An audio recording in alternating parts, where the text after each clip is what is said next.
Good afternoon, everyone. Thanks for joining us again on this beautiful Saturday afternoon that regrettably is still in triple digits here in Scottsdale. I'm really hoping next week we can wander down into the 90s. It's been a long summer, but it's been a good summer for people looking to explore new places. Unfortunately, we have Scott Graham's new book, Mesa Verde Victim, in his National Park Series. And then in the cool of Colorado, where I think it's actually snowed already, trying not to hate them. Yes. Margaret Mizushima's new Canine Mystery set in small town Colorado and is replete with both the outdoors and the work of this marvelous dog and lots of other wonderful things. Margaret has kindly signed copies of Hanging Falls for us. We have them right here, and we have copies of Scott's books, which one is this? Is this number 7 or number 6 in your series? Number 6. It is number 6. So Yes. we've really enjoyed reading them because you get to go to a number of wonderful national parks, including the Grand Canyon and Arches. Where else have we been, Scott? Let's see, we started with all the 4 big ones, which were the Grand Canyon right there in Arizona, north of you, and then Rocky Mountain National Park, Yellowstone, and Yosemite were the first 4. And then we went to Arches in Utah outside of Moab, and now we're at Mesa Verde in southwest Colorado. Right. So fortunately, you have an archaeologist sleuth who has some excuse for wandering around to these various parks, which is a good idea. That's the idea. And Margaret, fortunately, has a law enforcement officer with a cool dog, which allows her to do all kinds of fun things. So I thought it would be fun if they talk to each other. You're all welcome to ask questions through Facebook, which we will read to them, and I always have questions of my own. So, Margaret, let's start with you. Since you organized this event, what would you like to say about Hanging Falls? Well, first of all, thank you for having Scott and me visit your store. We really appreciate it. I wish we were there live. I'd like to talk a little bit about Hanging Falls. It's number 6 in the Timber Creek Canine Mystery series. So Scott and I are about on the same schedule here. Both of us doing our 6th book this year. In Hanging Falls, I don't think it's a spoiler at all. I would like to tell you right off the bat on page 1, for those of you who have read the series, Maddie Cobb finally connects with some of her biological family. And we find out about it right at the beginning. If you read book 5, Tracking Game, you know that Maddie had a DNA test that she submitted to an ancestry database at the end of book 5. And so here, page 1, Hanging Falls, she connects with a sister and a grandmother who live in San Diego. And so that's what's on her mind as the book gets started. And she's planning to take a vacation, which is something she does not like to do because Maddie is much more comfortable when she's working. She's planning to take a vacation to go visit these 2 people that she's found in her life.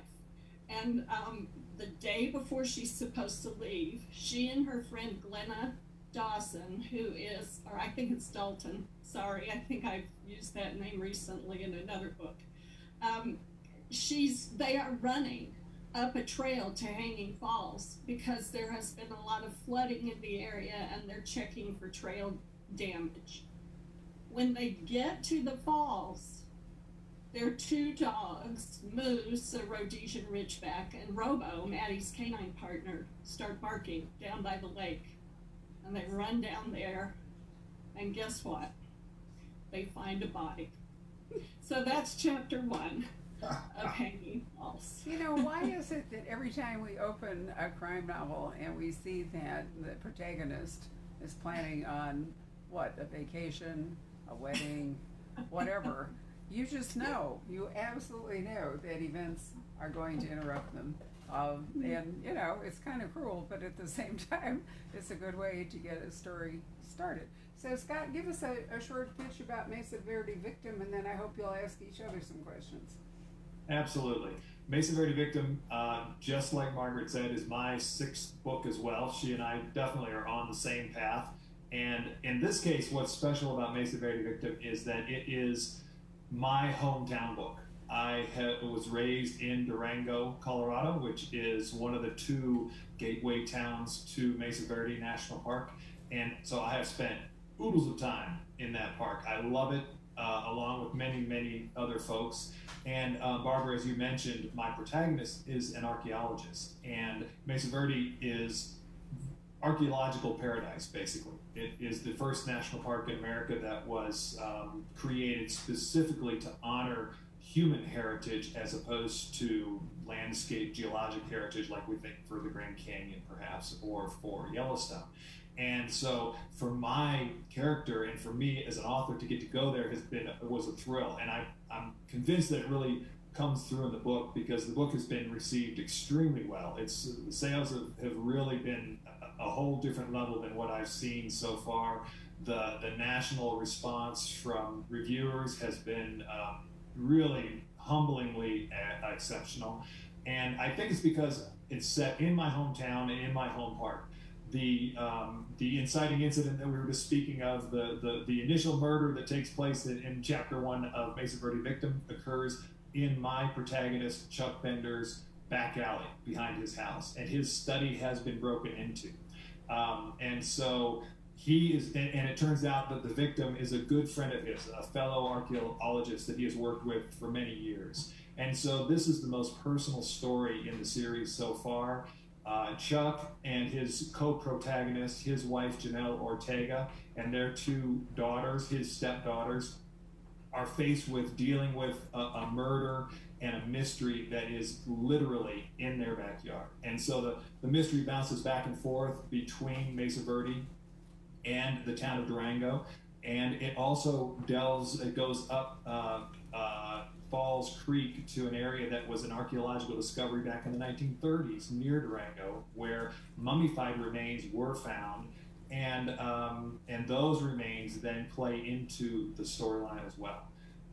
It bounces back 130 years into historic time when Gustav Nordenskjöld, a Swedish explorer, a young man from Sweden, was one of the first to explore Mesa Verde from the white Europeans' perspective, and really one of the earliest archaeological explorers of his time and of the age. He really introduced the whole idea of true archaeological scientific exploration to the world.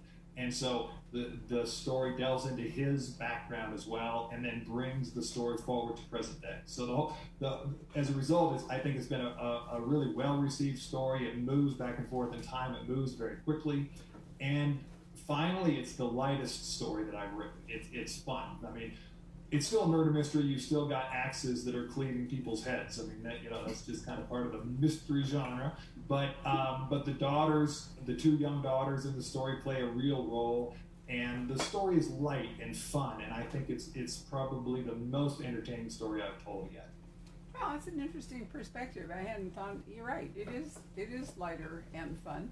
I think you shouldn't discount the fact that this is your 6th book. And very often, successful series build up from relatively small beginnings. And then there's like a tipping point, where people look back and say, oh, look, there's all these books about national parks so I think it's a combination of it being a good book and it being the 6th book in a good series that has caused this to come together. But I also think there's a real ethical question in this book, aside from the murder, which has been roiling all of us, which is, what explorers get to take back to their own country relics from another. So, we have the Greeks wanting the Parthenon marbles back. We have the Italians wanting a chariot back from the Metropolitan Museum Modern Art in New York, which refused. We've always had the Egyptian artifacts scattered all over. And here we have Native American artifacts that have gone to Stockholm. And I think it's Stockholm. Right. Yep. And then the question is, do the Swedes get to keep them? Or should they be repatriated? And now we get into native culture and all kinds of things. So it's a very complicated, difficult issue. and I don't know that it's really going to be resolvable in all cases. For example, I think the Greeks, they can claim it wasn't a legitimate government, but it actually was. I think that the government sold them to the British.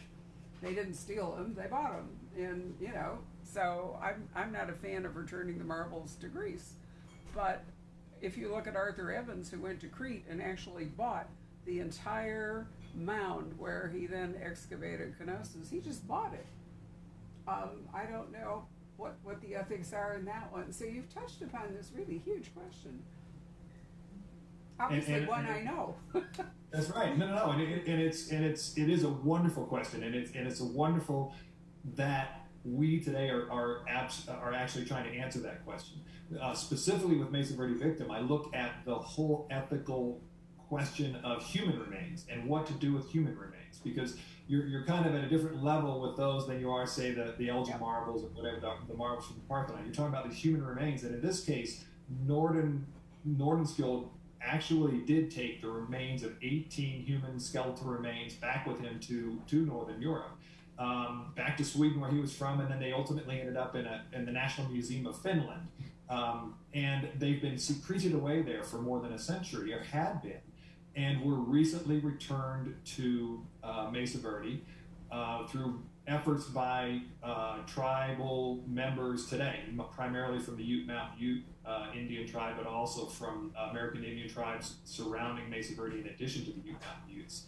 And they just had a big ceremony at our local airport here outside of Durango when those remains were flown in, and they will be now reinterred.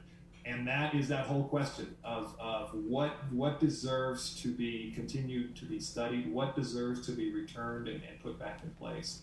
And that line really has been drawn, and is increasingly being drawn at human remains easily, but also what constitutes a funerary item and what works in that regard.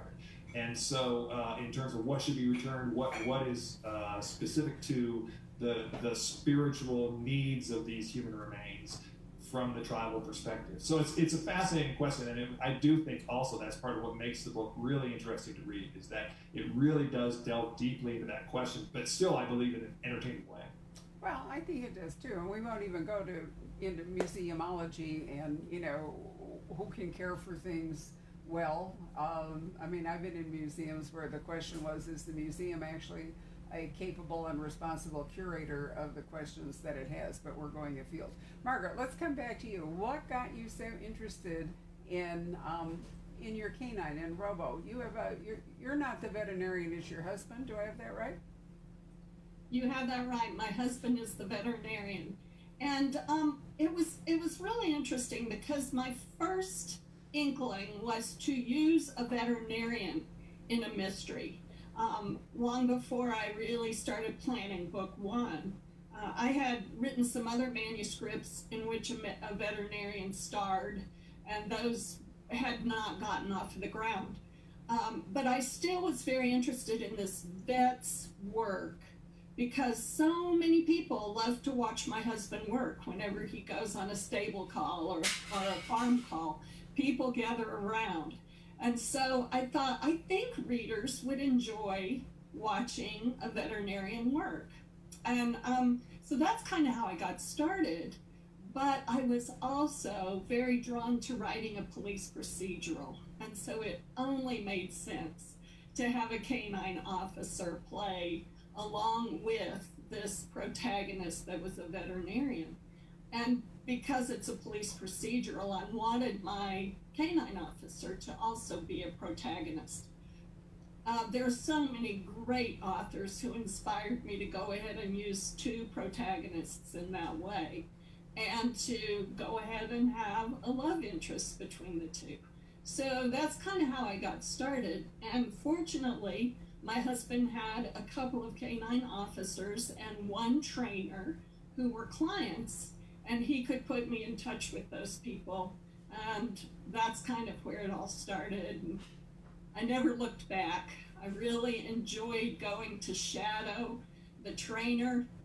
He had a group of canine officers who had dogs that this trainer had trained, but they were coming back monthly to meet with him for group sessions. And so after their training session, he just had these guys sit around the table with me. They were all men. And yes, my canine officer is a woman in the book, Maddie Cobb. But mistakes does a beginning or rookie canine handler make? And so those mistakes I've been able to kind of incorporate into the series. And Maddie's getting better and better at handling Robo as the series goes on, and their relationship is getting tighter and tighter. But yeah, it all started with wanting to have this veterinarian in the book. Well, I think both of your books feel authentic for various reasons that you have both suggested. I also think in your case, dogs don't sadly live as long as people. You're going to have to not advance it super fast, or you're going to eventually. We just had this discussion with another pair of authors earlier, but about people. But I think with dogs, this is a more urgent question, in that if you have one as a major part of a series, you can't go leaping forward like a year a book, or you're going to limit what you can do. But I don't think that readers really care if you advance in real time. In fact, I think often they just are just as happy to think that you ended one case and started another. One thing I did in the very beginning is I was making my books about 3 to 6 months apart in time, and even though they were coming out annually, and I realized exactly what you're saying. Well, Robo can't age this quickly. I think he has, about a 5 to 7 year window when he can work. Right. And in the beginning, of course, I had no idea how long the series would run. I had a 2-book contract, so I didn't worry about it at first. But then as we realized the series was going to run for a while, I thought I'd better slow this down, which I've done. And now the books are occurring about a month apart in time. And I kind of like that because even though it makes Timber Creek County look like the most dangerous place in the world to have all of these deaths occurring one a month, at least we have slowed down the pace. And I kind of like that with Cole and Maddie's relationship too. I like to kind of keep the pace a little bit slow. And so it's worked out well. Good. Well, what questions would you like to ask Scott? If you have like 2 or 3 that you'd like him to answer, what would they be? Well, I am fortunate enough to have worked with Scott over the years. We met each other early when we first only had one book published. And so I've been so fortunate to be able to work with him over the years. But what has always fascinated me is how well these national parks are depicted in every one of his books. And so, Scott, I'd like you to talk a little bit about your reason, how it is that you can take me on this vacation. And sure, there's nothing wrong with having a mystery to solve while I'm on this vacation, but you just immerse us in the national park, and that's what I love about your books. I appreciate hearing that, because that literally was probably the first goal that I set out to achieve with the series. I was really fortunate to be raised by a couple of parents who were very outdoorsy, and so I ended up being, quote, very outdoorsy myself through my life. Spent a lot of time in the outdoors and a lot of time in the national parks. I went from national park to national park, or was drugged there by my parents in the back of the station wagon, and with my siblings, and just fell in love with the parks, and have never not been in love with them. And so have then gone ahead to raise my children and with my wife in the national parks a great deal of time. And so I just really wanted to share that love with readers. That was kind of my first goal when I set out to start writing fiction. And so the goals that I have are to have the real sense of place be apparent in the book, and also, as you noted, to take my readers to an off the beaten path part of every park. 90% or more of visitors to national parks never get off the pavement when they visit a national park. those who do get off the pavement do the small, short day hikes around the national parks, all of which is wonderful. I mean, that's what those parks are for. And so they're terrific that people can get to a national park, use the pavement to see amazing things. But what I want to do then is give people the chance to get way far away from the pavement. So every one of my plots then has an element where my protagonists and the two daughters are getting well away from the pavement into a part of the park that I have gone and visited personally in the recent past before I start writing, so that not only am I kind of looking down on it from Google Earth and trying to remember what it was like while I'm writing, but right before I start writing a novel, I'll go to these places and really spend time there and really sniff the smells and really look at what's there, and then turn around and try to share that with my readers. So I really appreciate hearing that's been kind of the base level that I wanted to do, was have that sense of place, and then have fun plots that take place at those parks, and then also talk about various issues that are important to those parks. So I've got all these layers that I've been attempting to play with, but that first one is just express my love of the parks to others. And another question. Well, you're successful. You're successful at that, for sure. Well, let me one more ask you- question? Oh, Okay. No, you go ahead. Okay, so my question for you is, because I thought of it as you're asking me the question about the parks. What really blows me away when I read your books is that I can't believe that you haven't been a canine officer yourself. All right, I'm related to a canine officer. My brother-in-law is a canine officer, and so I know what it takes to. And I'm fascinated just listening to his stories. But the level of detail, the work it takes to be a canine officer, I mean, it's a full-time world in and of itself. And yet, when I read your books, I feel like I'm right there. I cannot believe that you haven't been an officer or that sort of thing in the past. So how did you pull that off? Tell me. Well, thank you, first of all.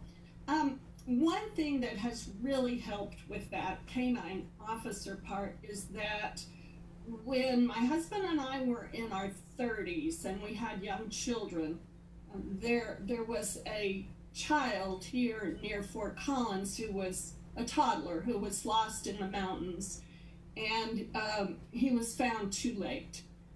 So my husband and I decided that one thing we'd really like to do is to take a couple of our own dogs and train them in search and rescue.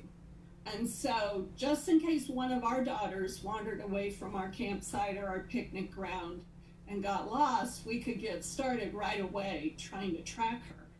And that was fascinating. Neither one of us actually went to the level of testing out to be able to be on a search and rescue team, but we just really trained those two dogs, and after we quit meeting with the group, we continued to train those two dogs at home. It was so much fun for our kids to play hide and seek with the dogs. Our dogs would look for us through the house whenever we'd ask one of them to even go look for us. We wouldn't even use a scent article. We'd just say, "Where's Margaret?" or "Where's Charlie?" And this dog would go off and find us. So it's amazing how smart they are, first of all. And that type of work, training a dog to use its nose, really helped me understand the whole tracking part. And tracking is tracking, whether you're doing tracking for apprehension or you're doing tracking for search and rescue. Now, some canine dogs you can't use for both, that is for sure. But we've had some recent articles in the news even. There was a dog over in Greeley who found a man last winter in a snowstorm. And that dog actually tracked him and rescued him. And that was a patrol dog that was trained in apprehension. Most of these dogs won't attack until the handler tells them to. And so that's the part that just really fascinates me. It's just how smart they are. So between being able to shadow handlers having a friend who was a retired canine handler from Bellingham, Washington, and she moved to Fort Collins, being able to ask her just scads of questions constantly about what would Robo do if. And then I also have attended what are called Canine Trials, where police officers get together, usually in a regional type way, and they compete with each other. And that is just fascinating because they show off all of the range of skills, including obedience. And you get to watch the entire range of abilities. And some of these dogs are so well trained and obedient. And some of them, even though I know they're well trained, their nature is that they just don't listen as much as some of the other breeds. And so you can't really judge training as much as responsiveness. And so it's been fascinating to just be able to learn all about it. And just like you, I take in the smells and the sights and the sounds. And so it has worked out pretty well. I do have to share, though, that my editor has told me that I really can get into the head of Cole, the veterinarian, easier than I can get into the head of Maddie. And I know it's just for that reason. I'm really involved with writing the technical aspect of what Maddie is doing instead of paying attention to what she might be feeling. But that's also, I think, perhaps part of, I mean, I know Maddie well. I've dove deep into all of your books and love them. Maddie's personality is more reserved, more protected, based on her difficult background. And so I could see where that may work to your advantage. I mean, what your editor may be saying to you may be true, but that's kind of who Maddie is, don't you think? Yeah, that is true, and she does really try to tamper down and withhold her emotion. And so maybe that's part of what influences me too. But then getting to some of your other characters in your book, you have two daughters that are Chuck's stepdaughters, and yet I happen to know that you didn't raise daughters. So that's kind of interesting. Could you talk a little bit about that? Sure. That was absolutely a purposeful decision. I raised a couple of young men who are young boys who are young men now, and I thought, okay, if I'm gonna take on a series, and if it's gonna go anywhere, then I'm gonna be with that series for quite some time. And I thought, what would be fun? And I thought, well, I didn't get to raise girls. I didn't get to raise a couple of young women. And so I thought, well, what better way than to get to try to do that than to have a very a confirmed bachelor who has been on his own for many years, end up being a sudden father to a couple of girls. And so basically, I threw my archaeologist character into that frying pan, and he's been basically jumping around on that frying pan ever since, trying to figure out how to be the father to a couple of young women who started out as girls. And in my case, of course, I'm purposefully allowing my series to grow a year at a time as I come out with one book a year. And so the girls are growing a year older. They were adolescents at the beginning of the series 6 years ago, and now, unfortunately for me as an author and for my male protagonist Chuck, they're well into their teen years, and so he is now dealing with the whole teen year thing of children, and he's never even didn't go through the baby years. He's just kind of having to do all this on the fly. A lot of the decisions he makes then are somewhat questionable. And but finally, that was kind of the first 5 books. I had him kind of having a really hard time, and I decided, okay, and then maybe one of the reasons that Mesa Verde Victim again is being well received is that I decided this time he's gonna kind of get it down a little bit. He's gonna finally start realizing this is what it takes to be a good dad. So I've got him having a very good relationship, particularly with the younger daughter Rosie in Mesa Verde Victim. And so they have some repartee and some conversations that I think are really fun, and they're really enjoyable for the reader. And so it's been a fun process to have a protagonist who is learning on the fly about kind of how to be an amateur sleuth and solve these murders that build up at every national park that he and his family show up at, but also at the same time to be figuring out how to be a brand new father to these stepdaughters as well. And that was purposeful. That was just like, okay, I'm gonna have some fun with this and hope that the reader comes along and has fun as well. So landscape is a really important feature in both your books, obviously. Margaret, tell us a bit about Timber Creek. I mean, you know, it's obviously fictional, but you're somewhere in Colorado. So paint a picture of Timber Creek for us. I did decide to make Timber Creek fictional so I could play fast and loose with the geography whenever I needed to. I grew up in a small town called Saguache, Colorado. Many people have driven through Saguache and know where it is. But I do love that country between Durango, where Scott lives, and Saguache. So I love that kind of western Colorado, southwestern Colorado area. And I decided to make Timber Creek similar to what South Fork, Colorado is like, so that there's quite a bit of forested area around the town. There's a lot of trees throughout the town, and wilderness area very, very close. And so that's kind of what I decided Timber Creek to be like. It has worked out really well to be able to put in those qualities that I'm familiar with the small town, and just go ahead and use some of my experiences with grocery stores, restaurants, that kind of thing, the way that people react with each other. There's an abandoned mine in Killing Trail, the first book, and as a teenager I explored the abandoned mine near Saguache. So some of my friends who still live in Saguache have said, yeah, I noticed that. But I do kind of fold in some of the things that were experiences that I had. Well, I'm going to make a pitch for Durango, a place that I've actually spent a surprising amount of time.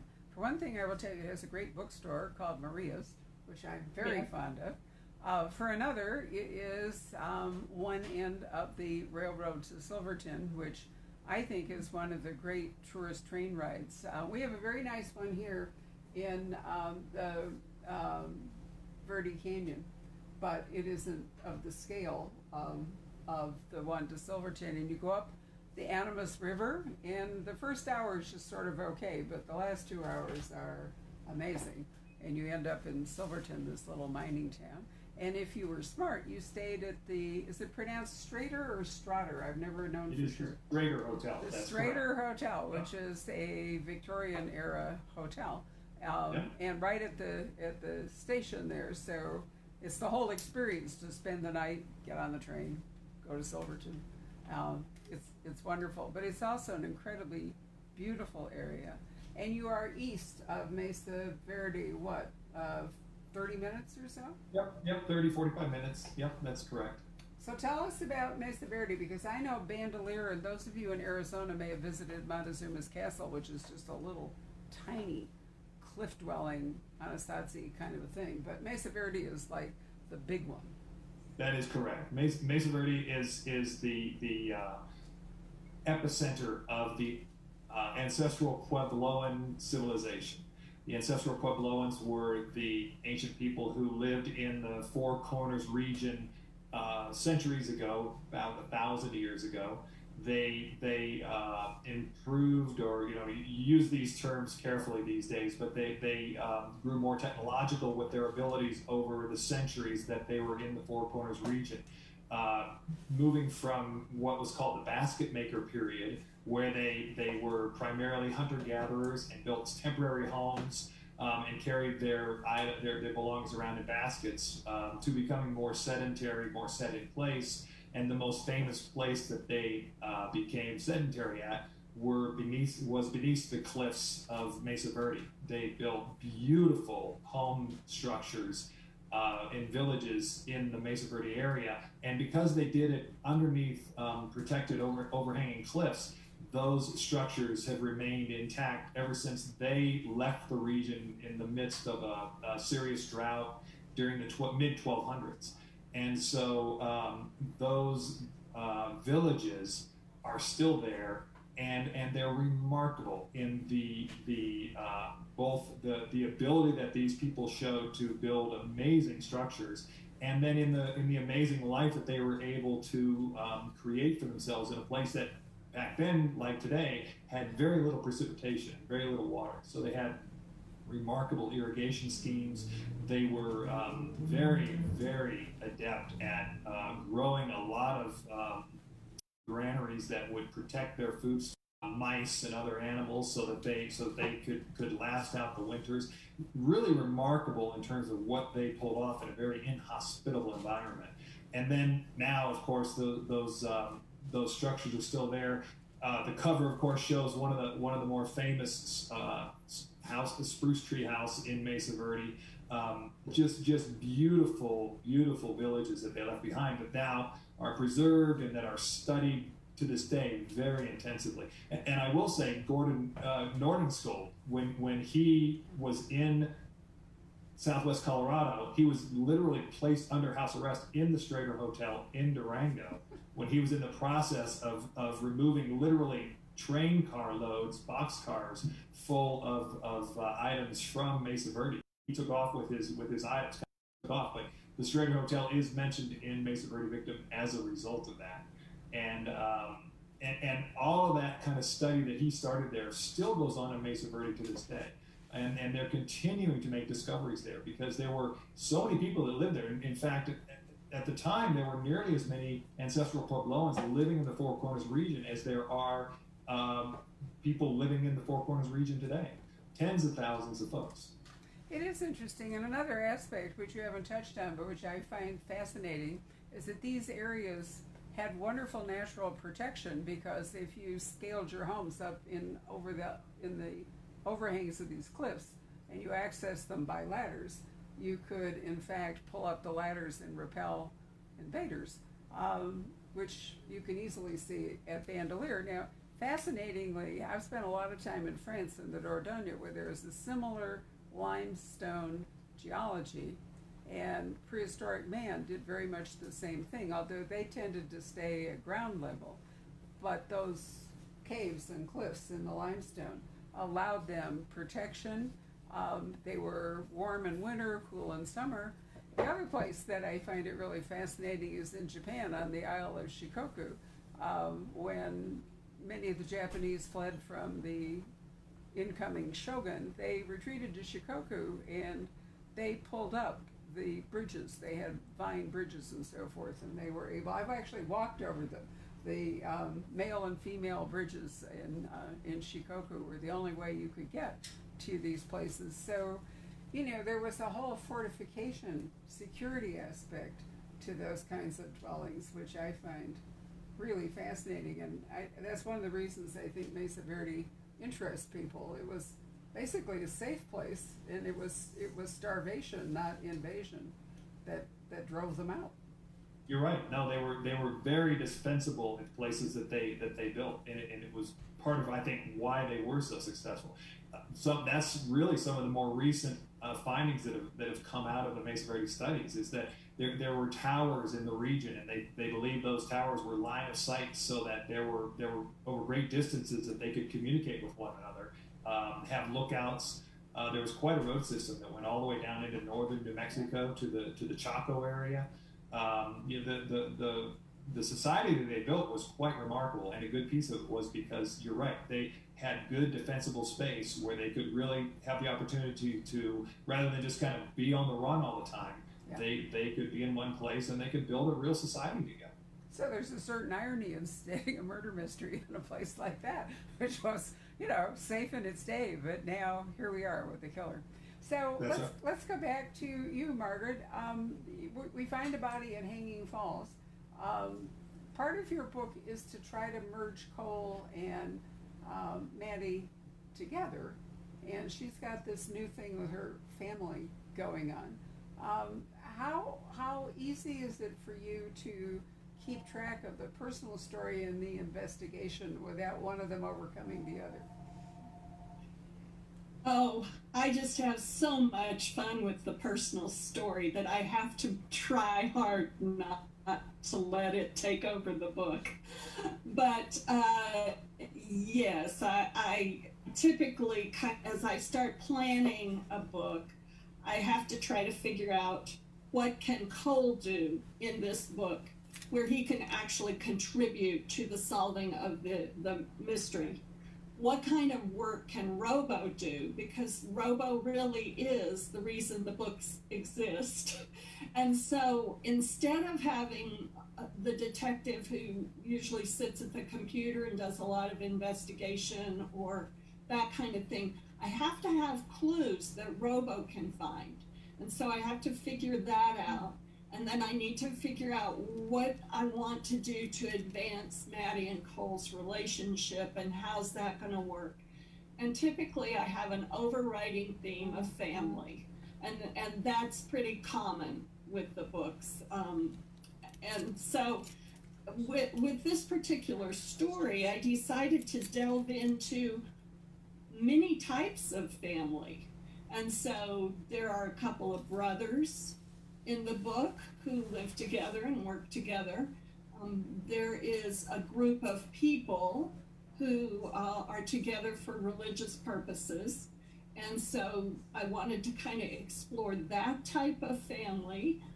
They're very non-traditional. And so I wanted to explore how Maddie and Stella would handle that.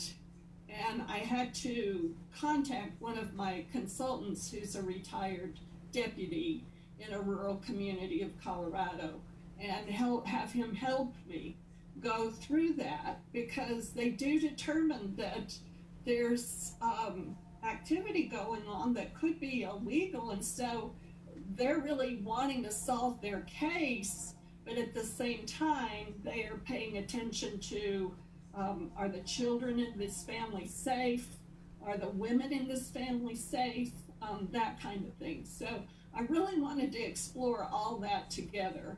And then of course we have Maddie figuring out, okay, this is my bio family, these two people that are strangers to me.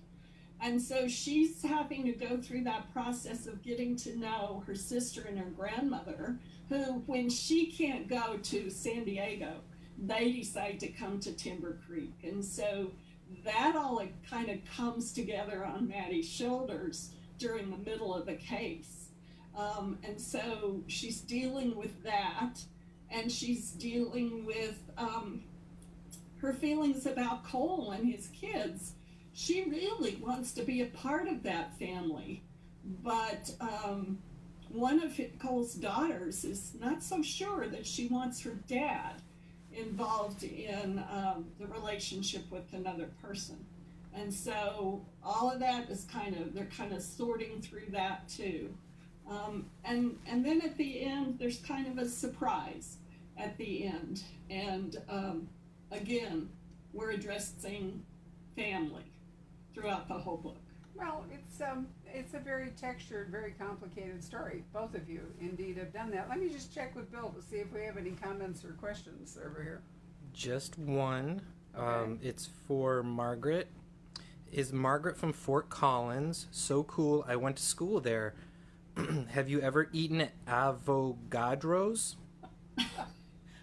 Not a book question. Not a really. Restaurant question. I love it. Avogadros. Have you eaten there? Yes, I have. There yes, you go. It's a great place to eat. And yes, I did go to Colorado State. I got my undergrad degree over in Greeley at University of Northern Colorado, and I got my graduate degree in speech therapy at Colorado State. So, yep, like Fort Collins a lot. Right now, I live in the country north of Fort Collins. So far we've had a bookstore pitch and a restaurant pitch for those of you watching it. So, right, Scott, you want to add anything else to my touristic view of Durango? Well, I will say I have eaten an Avogadro's number myself at Fort Collins, because that's one of the things Margaret and I have in common is that we're both Colorado State University grads. Fort Collins is a wonderful place, and I'll tell you, Durango is a wonderful place as well. And again, it was easy for me to have my protagonist, even over the years that the books have been in other national parks away from Durango, to have part of those books come from Durango, where my protagonist has been set, and he and his family have been there the whole time, because it is a terrific place to be from, and to be able to talk about. The people there are great, and so it's a place that gives me great pleasure to write about. In fact, I'll even confess to the fact that I was fortunate to have been elected to the City Council of Durango about 10 years ago, and so I'm kind of known as one of the many real strong Durango boosters. And like you, Barbara, I would encourage anyone who likes to come on up and spend some time in Durango. And I also worked my way through college by working on the train that you're talking about. So I spent way more hours on that train than you'd ever want to know about. One day on that train is a wonderful ride. Many days on that train get pretty long, but it is still, the scenery outside that train is absolutely beautiful. It is lovely. I think the Animas River Valley is gorgeous. And then if you really want to be terrified, you can drive over Red Mountain Pass when you leave Silverton, right, which is one of the truly hair-raising drives you can take in the West. I think your books work really well, Scott, because there's so much in the way of national parks in the West. I mean, there are wonderful national parks in the East and so forth, but you don't have to go very far you can catch Escalante, you've got Zion, you've got Bryce, you've got all kinds of parks within, spitting distance, so to speak. So that's right. Lots more material. Yeah, I've got 2 chapters of the next year's book at the back of Mesa Verde Victim to kind of wet the whistle for folks on that one. And it's Canyonlands National Park, right, in southeast Utah. And it involves a river rafting trip down Cataract Canyon, which is big rapids in the heart of the wilderness, and plenty of opportunity for bad things to happen to people in such a setting. And fortunately or unfortunately, those bad things do occur. So, well, of course they do. And Moab is the epicenter for arches and Canyonlands, so you can go up and stay in Moab, or even better, go up the Colorado Thruway towards Interstate 70, which is one of the most beautiful rides in Utah.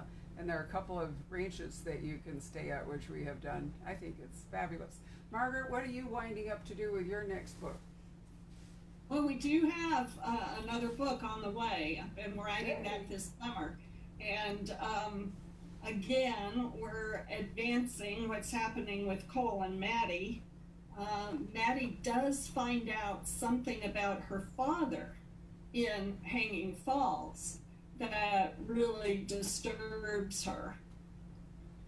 And she is trying to, her father was actually killed the night that she was abducted, and when she was age 2. And so she doesn't really remember him very much, but she's very disturbed by what she's heard, and so she's trying to investigate the death of her father in book 7. Oh, I love it. A cold case, so to speak. Oh, yes. A modern in a cold case. Well, it's been wonderful to spend time with both of you. I know you visited us in person, the two of you together, and I certainly hope we'll be able to go back to that by the time your next books come out. But this has been a grand way to celebrate some time together. So I really thank you. For those of you watching, don't forget, this book is actually frequently in short supply. It is sold so well that it's hard to get. You may not know that. Scott, I'm talking to you. Oh, that's wonderful. Yeah, no, so I suspect that it's been reprinted and so forth. But anyway, we have some. And don't forget that Margaret has signed copies of Hanging Falls, which is wonderful. And you can read it, both these books, without having read the earlier books. You can discover them, and then you can go back and have all the fun of reading your way back forward. So thank you for spending time with us this afternoon, and thank you, authors, both of you. Thank you so much, Barbara. Thank you, Barbara. We really appreciate it.